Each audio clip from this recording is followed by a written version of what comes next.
The first sound woke me at 2:17 a.m. Not a scream. Not a knock. Scraping.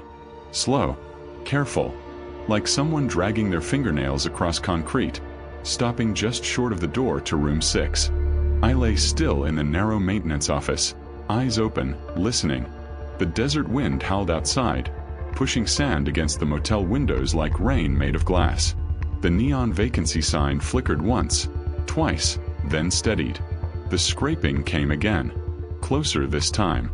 I told myself it was an animal, a coyote, a rat, anything that made sense out here, 30 miles from the nearest town, where the highway vanished into darkness and the Mojave swallowed Sound whole.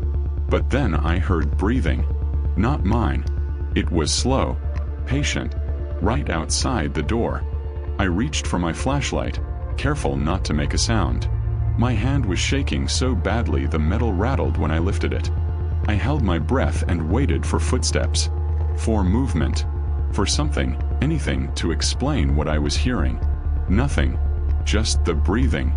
Then a whisper, so quiet I almost missed it. You shouldn't look. The scraping stopped. The breathing stopped. And somewhere down the motel row, a door creaked open by itself. By the time the scraping stopped, I was no longer lying down. I was sitting on the edge of the cot in the maintenance office, boots on, flashlight clenched so tight my fingers ached. The clock on the wall ticked louder than it should have, each second stretching thin, like it might snap. 2:19 a.m. I didn't open the door. I didn't call out. I waited. Minutes passed. Maybe more. Out here, time did strange things at night. It slowed. It bent. The desert pressed in through the walls, carrying the smell of dust and old metal. When I finally stood and cracked the door open, the walkway was empty. No footprints. No scratches. No explanation. Room 6's light was off again. I locked the office door and didn't sleep for the rest of the shift. Morning made the silver pike look almost harmless. Sunlight stripped the motel of its shadows, revealing peeling paint, rusted railings, and a parking lot scarred with oil stains older than me. The desert stretched endlessly beyond it, pale and silent, like it was pretending nothing bad had ever happened here. Carl showed up around 10. He looked tired but not surprised. "You look like hell," he said. "Someone was outside the office last night." He didn't ask who. "Animals get curious," he said instead. It was breathing. That got his attention. Just for a second. His jaw tightened, and he reached for the coffee pot with shaking hands. "You check the records?" he asked. I nodded.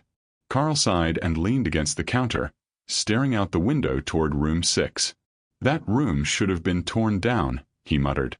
"Then why isn't it?" He didn't answer. Just poured his coffee and changed the subject. I told myself I'd quit. That was the plan all day. Pack up, drive until the motel was a speck in the rearview mirror, forget I'd ever heard scraping in the dark. But by sunset I was still there, changing out a buzzing light near the office, watching the sky bleed orange into black. Money has a way of dulling fear. So does curiosity. The second night after the scraping, I noticed something else wrong. The guest log. I'd flipped through it before, but this time I paid attention. Names repeated. Dates overlapped. Some guests were checked in for weeks, months, without ever checking out. And every few pages, someone had written the same thing in the margin. Room 6. Do not assign. I asked Carl about it. "Old superstition," he said too quickly. "People talk." Talk about what? He met my eyes then. Really looked at me. "Finish your shift," he said. "Don't make problems where there aren't any." The sun vanished fast that night. By 9 p.m., the motel felt abandoned again. The trucker in room 2 never came out. The woman in room 4 kept her curtains shut. The desert wind picked up, rattling doors, carrying voices that might have been coyotes, or might not. Around midnight, the cameras flickered. Static rolled across the monitor, lines crawling like insects. When the picture cleared, I froze. The parking lot was empty, except for room 6. Someone was standing just outside its door. Tall, too still, facing directly toward the camera. I leaned closer, heart pounding. The image warped, bent slightly around the figure, like heat rising off asphalt. "Hey," I whispered to the empty office. "Hey, can you hear me?" The radio crackled. Then a voice came through. "Low. Wrong. You're early." I slammed the radio off. When I looked back at the monitor, the figure was gone. I didn't check room 6. I kept busy instead. Fixed a loose railing, swept sand from the walkway, told myself over and over that exhaustion was messing with my head. But the farther the night went on, the heavier everything felt. Like the motel was watching me move. At 1:47 a.m., the ice machine turned on by itself. I walked over, flashlight beam shaking. The motor whined, grinding ice into nothing. As I bent to shut it off, I noticed something etched into the metal panel. A message, scratched deep and frantic. "It learns your routine." I stepped back, breath catching. "That's not funny," I said aloud, hating how small my voice sounded. The ice machine clicked off. Behind me, a door creaked open. Slowly, I turned. Room 6 was open again. The inside was dark, but not empty. I could feel it, pressure like standing too close to something alive that didn't want you there. The air around the doorway pulsed faintly, breathing in and out. Then something inside shifted. A whisper slid out, brushing my ear though I stood several feet away. "You fix things at night," it said. "So do I." I ran. I locked myself in the office and didn't move. The clock ticked toward 2 a.m. The lights flickered once, twice. Somewhere outside, footsteps traced the walkway, slow, deliberate, stopping at each door before moving on. When they reached the office, they stopped. I stared at the door, heart hammering, every nerve screaming not to look. A shadow passed under the frame. Then came a knock. Soft, polite. "Maintenance," a voice said from the other side. It sounded almost like mine. The clock hit 2 a.m. and the office lights went out. The desert night stretched like black silk around the Silver Pike Motel. Wind swept across the cracked asphalt lot, rattling doors, tugging at loose signage. It carried with it a dry, metallic scent, old dust, sand, and something else, something sour that stung the back of my throat. I hadn't slept. Not really. Every time I closed my eyes, I saw it. The dark figure outside room 6. Not moving, not breathing. Or maybe breathing too slowly, almost imperceptibly. I couldn't tell anymore. Backstory of the motel. Carl had been tight-lipped about the motel's history. But the guest log didn't lie. Nor did the yellowed newspaper clippings I found buried under dust in the old office cabinet. The motel had opened in 1964. A family-run business, designed for travelers who took the old highway through Nevada's emptiness. The original owners, the Pike family, disappeared overnight in 1972. Every single member. No bodies. No signs of struggle. Just gone. After that, the motel changed hands several times. Some owners stayed a year, maybe 2. All left abruptly, some reporting strange noises, missing tools, lights flickering at night. One night manager had written in his journal, "The walls watch you. The rooms move when you're not looking. It isn't wind. It isn't rats. It waits." And then the handwriting became frantic, almost illegible. Room 6. Never enter. Never. It sees. It remembers. It imitates. First micro-events. By the 5th night, the motel had become a stage for small, unexplainable horrors. Tools I left stacked neatly would appear on the walkway outside room 6. Not dropped, not thrown, simply moved. The light switches in the hallway would flick on and off, sometimes in sequence, sometimes randomly, like a pulse. I heard voices. Faint at first, whispers blending with the wind. Sometimes just the word "leave" repeated over and over. I stopped leaving the office after 1:30 a.m. My boots creaked on the floorboards, every sound amplified, echoing down the empty corridors. Shadows stretched unnaturally long, even though the hallway lights were bright. I could feel them, following me, breathing in time with me. One night, while checking a bulb outside room 4, I heard the scrape again. Not nails on concrete this time, metal dragging. Slow, deliberate, coming from the interior of room 6. "Hello," I called, voice cracking. Silence. Then a low whisper, unmistakable. "Why are you here?" Paranoia sets in. I began to question my own sanity. My reflection in the office window sometimes didn't match me. My shadow stretched toward room 6, moving before I did. Every time I looked up from the guest log, I thought I saw figures in the windows, but the rooms were empty. By the 7th night, sleep was a distant memory. My stomach clenched constantly. My hands shook while tightening screws or changing bulbs. The motel didn't feel abandoned anymore. It felt alive, breathing, watching, waiting. The ice machine incident had been repeated. Twice. Then 3 times. Each time, a message scratched deep into the metal. "You can't hide. I know your routine. Something is watching." The words changed handwriting styles. Sometimes neat, sometimes jagged. Sometimes, like my own. I tried to leave. Packed my bag once. But the desert road had disappeared behind a wall of black.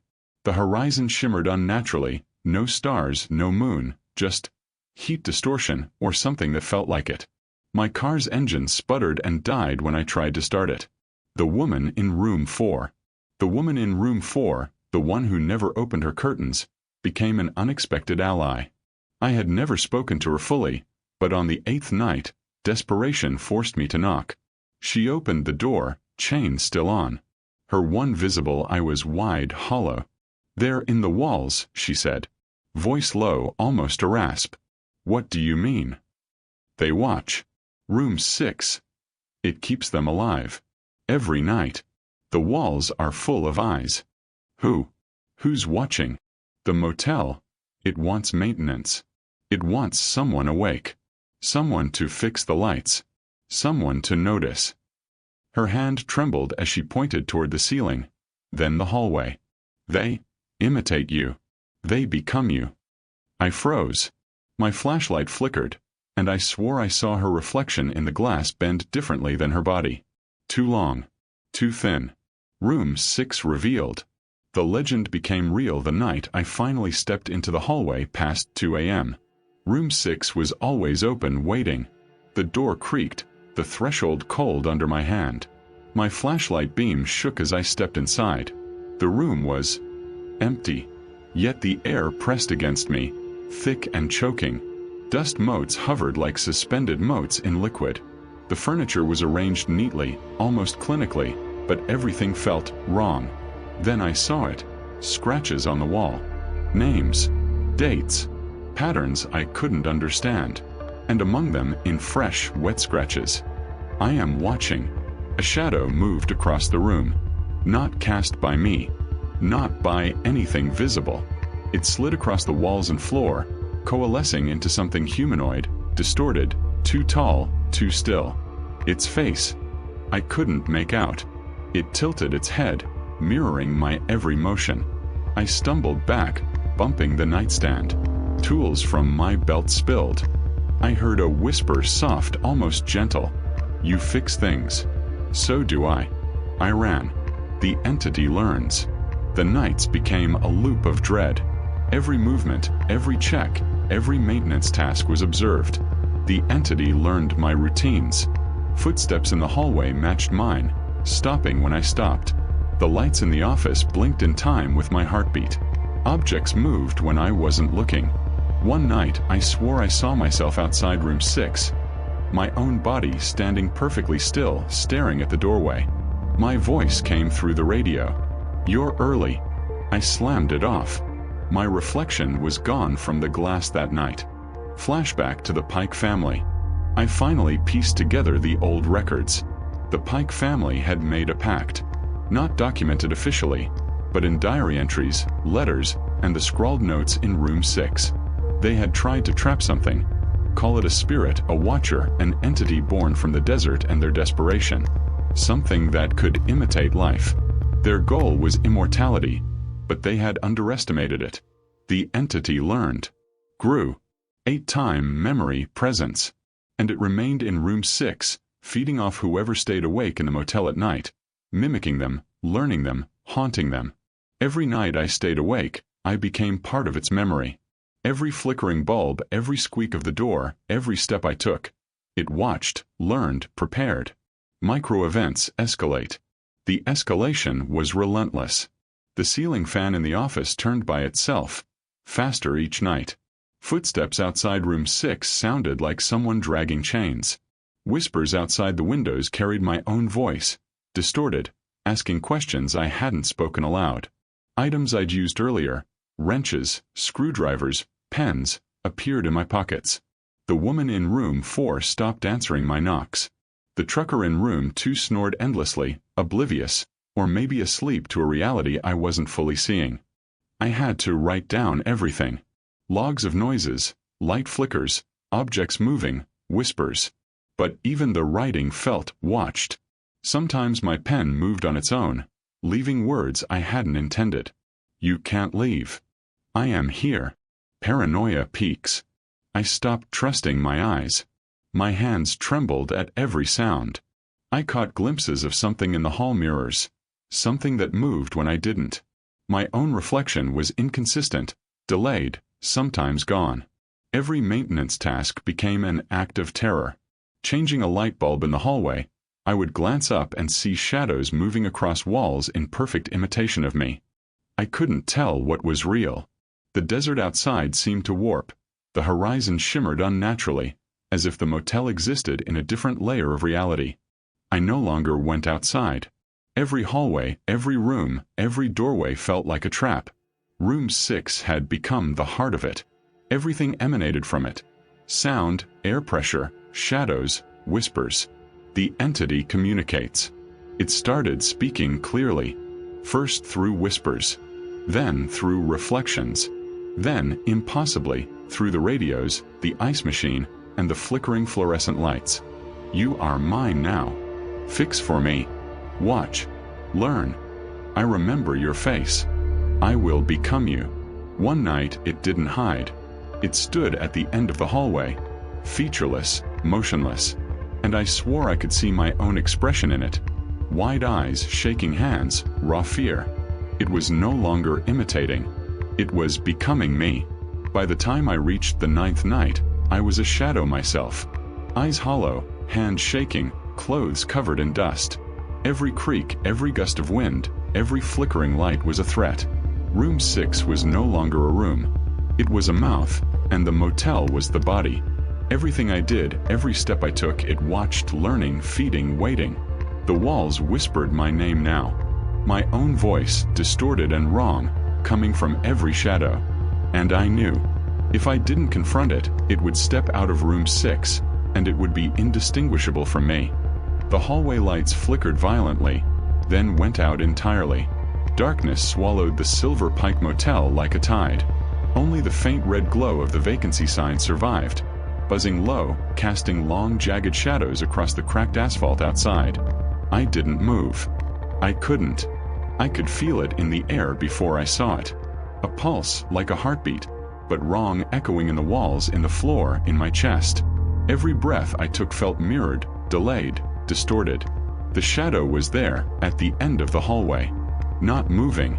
Waiting. Watching. I forced my legs to step forward. The floor creaked under me, betraying my presence. The air thickened. My flashlight shook violently in my hand, beam darting across the hallway walls. And then I saw it. It wasn't just a shadow anymore. It was me. Standing there, head tilted exactly as I had tilted it, shoulders hunched in fear, eyes wide. Every detail mirrored. My clothes. My boots. My trembling hands. But its face. Its face had no expression at all. You. I whispered, voice shaking. You're me. The entity tilted its head. Then it spoke. My voice, slow, cold, empty. I am you. And you are mine. I backed up, tripping over a toolbox. The metallic clang echoed through the motel. You can't, this isn't real. I shouted. My voice cracked. Real. Everything you see, you hear, you touch. It's all mine now. I slammed the office door behind me, locking it, fumbling for anything I could use as a weapon. A wrench. A screwdriver. My flashlight. Anything. The office lights flickered on, harsh and white, too bright. And in the reflection of the glass, I saw hundreds of me. Every mirror, every window reflected variations. Some shaking, some motionless, some laughing silently. All staring. Waiting. The whispering began. Not outside, not in the walls. Everywhere inside my skull. Leave. Leave. Stay. Come. Watch. Fix. I pressed my hands to my ears, but it didn't stop. My own heartbeat thundered in my chest. The entity was not outside. It was inside me. Room 6 calls. The hallway light snapped off. The door to room 6 creaked open by itself. The air shifted, colder than the desert night. A thin mist poured out, winding around my feet, tugging me toward it. I couldn't stop. My legs moved before I could think. Inside, the room was infinite. The walls stretched impossibly high. Dust swirled like smoke in columns. Shadows moved independently of any source. And at the far end, I saw my own body, lying on the floor, face pale, chest rising and falling. "It's learning," a whisper said, my voice again. "It becomes you. And then, it stays." The floorboards buckled. The walls moaned. Time distorted. I felt minutes stretch into hours, then collapse back into seconds. The air vibrated with every sound I had ever heard in the motel.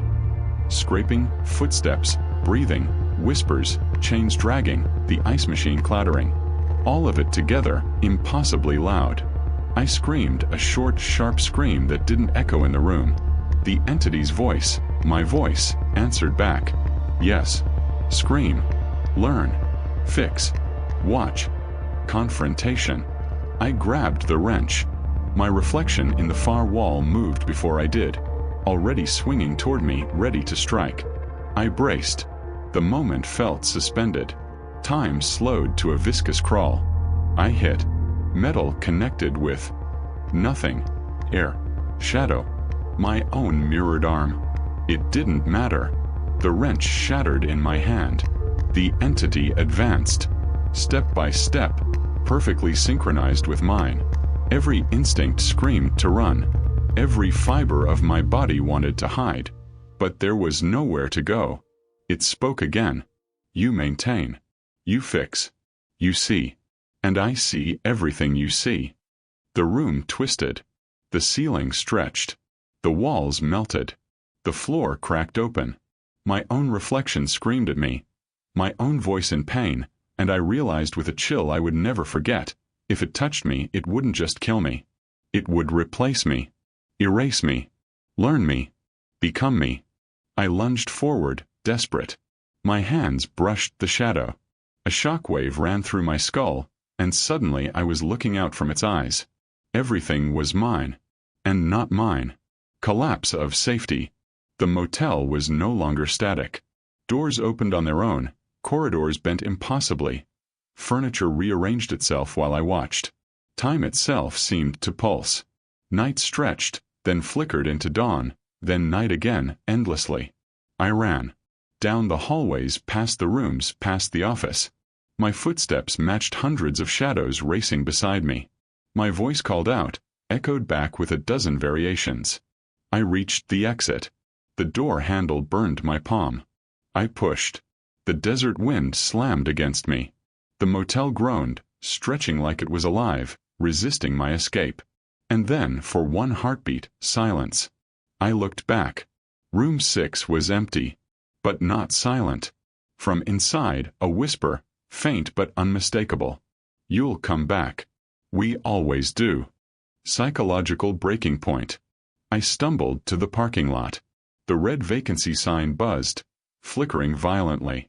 My boots sank slightly into the asphalt, though nothing should have been soft. The desert wind carried faint whispers in my own voice, repeating my every thought, my fears. The trucker in room 2, the woman in room 4. They were gone. All doors locked. All curtains shut. No movement. Only the motel breathing around me. I realized then, fully, without doubt, I hadn't survived. Not yet. And even if I ran, even if I escaped, the motel would remember me. Learn me. Wait. I was already part of it. Already being watched. Already. A memory in room 6. The sun rose slowly over the desert. Too slowly. And in the glowing dawn, the motel stood silent. Inviting. Waiting. The entity didn't chase me. It didn't need to. I could feel it inside my own mind, inside my own reflexes. Every twitch, every glance, every breath. I was not alone. And the worst part, I knew with a certainty that shook my bones that I would return. The sun was pale, hovering over the desert like a sickly eye. Its light touched the Silver Pike Motel, but it did nothing to warm it. The asphalt lot shimmered faintly, almost wet, though no moisture existed. The neon vacancy sign buzzed faintly, struggling against the light of day, its glow weak but persistent, like a heartbeat. I walked through the parking lot slowly, boots scuffing the cracked surface. Every step felt heavier than the last, as though the motel itself weighed me down. My hands still shook from the night, my fingers twitching uncontrollably. I kept glancing over my shoulder, expecting shadows to detach from the walls and follow me. But there was nothing. Or so I told myself. Room 6 was closed. The door hung unevenly as though it had been forced, then allowed to rest. I didn't want to look inside. I didn't want to see what might be waiting there, or worse, what I might find of myself. The air around it was different. Heavier, oppressive, almost warm in the wrong way. Aftermath of confrontation.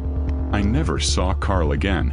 The office was empty when I returned that morning, and the guest log was gone. In its place, only a single page rested on the desk, handwritten in a hand that was both mine and not mine. Do not return. Do not look. We are watching. I left my bag, left the keys, and drove out of the motel's lot as fast as my old truck could manage. The desert stretched endlessly on both sides, the highway cracking and bending in the heat. I tried to convince myself I had escaped, that it had stayed behind, that I was free. But the feeling didn't leave me. Not fully. Every reflective surface I passed, the windshield, puddles, side mirrors, I caught glimpses of it. Not a shadow. Not a figure. But a reflection that didn't quite match. A slight delay in my movements. An eye where there shouldn't be one. Lingering psychological horror. Days passed, but sleep was broken. Every time I closed my eyes, I was back in the motel. The scraping of nails on concrete, the low whisper. You shouldn't look. Sometimes I woke to find tools I hadn't touched lying around me, arranged neatly as though I had set them down. Other times, I caught my own shadow in the corner of a room, moving when I hadn't. I stopped trusting myself. My own thoughts felt borrowed. My reflection in the mirror sometimes blinked out of sync with me. I went back to the desert once, to see the motel from the highway. But it wasn't there. Not at first. And then, when I blinked, the vacancy sign glowed faintly among the dunes, the silhouette of the motel just visible in the heat shimmer, waiting. I didn't stop driving. Couldn't. But I knew it was still there. Waiting. Learning. Watching. The final quiet scare. It wasn't in my nightmares that I feared the motel most. It was in the silence between them. The first night back in the city, I sat on my couch, exhausted and trembling. My phone buzzed. A text message. Unknown number. No words. Just a photo. A hallway. Dark. Flickering lights. A door at the end, partially open. The number carved into the wood. 6. I dropped the phone. The screen went black. But then I saw it. In the reflection of my television screen, standing behind the couch, perfectly still, head tilted, watching. My own eyes staring back at me. I blinked. Nothing. And yet I could feel it. It never left. It never would. Closing thought. The Silver Pike Motel is not on any map anymore. Locals say it burned down years ago. Others claim it never existed. I don't care what anyone believes. I know what I saw. I know what I heard. And sometimes, late at night, when the lights flicker, or a shadow moves too quickly, or my reflection hesitates, I remember the words whispered to me in the dark. We always do. And I know, without doubt, that whatever watched me in room 6 is still watching.